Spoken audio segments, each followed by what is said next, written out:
സോളമന്റെ ജീവിതത്തിൽ എന്താണ് സംഭവിച്ചത്? വർഷങ്ങൾക്ക് ശേഷം അയാൾ വീണ്ടും ഈ നാട്ടിൽ തിരിച്ചെത്തിയത് എന്തിനാണ്? ഞാൻ ഉറക്കത്തിലൊരു സ്വപ്നം കണ്ടതാ ചേട്ടാ. ഞാൻ ഭാഷ അറിയാതെ എസ്റ്റേറ്റിൽ എന്നാ ഒലത്താനായി തെണ്ടി. ഭാഷയൊക്കെ ഞാൻ ഒലത്തിക്കോളാം.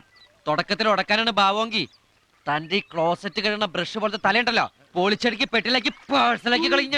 ടീച്ചറമ്മമാർക്ക് സോളമൻ മകനാണ്. പക്ഷെ സോളമന്റെ വരവ് ഇഷ്ടപ്പെടാത്ത ചിലരും ഉണ്ട് ഇവിടെ. ഇതാ അവള്, ഞങ്ങളുടെ സോഫി മോള്. പിന്നെ ഇത് സോമനാ.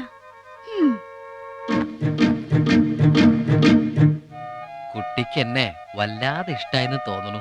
ഞാൻ ഇന്നലെ തന്ന വെറും സാമ്പിളാണ് കേട്ടോ. കൂടുതൽ വിളഞ്ഞോണ്ടല്ലോ. ഞാനാള് വെറും വെറും വെറും ചെറ്റയാ. അതാദ്യം കണ്ടപ്പോഴേ മനസ്സിലായി. സോഫിയുടെയും സോളമന്റെയും കഥ പറയുന്ന മഴത്തുള്ളി കിലുക്കത്തിന്റെ വിശേഷങ്ങളുമായി സിനിമാക്കാരൻ ശനി ഞായർ ദിവസങ്ങളിൽ രാവിലെ 10:30.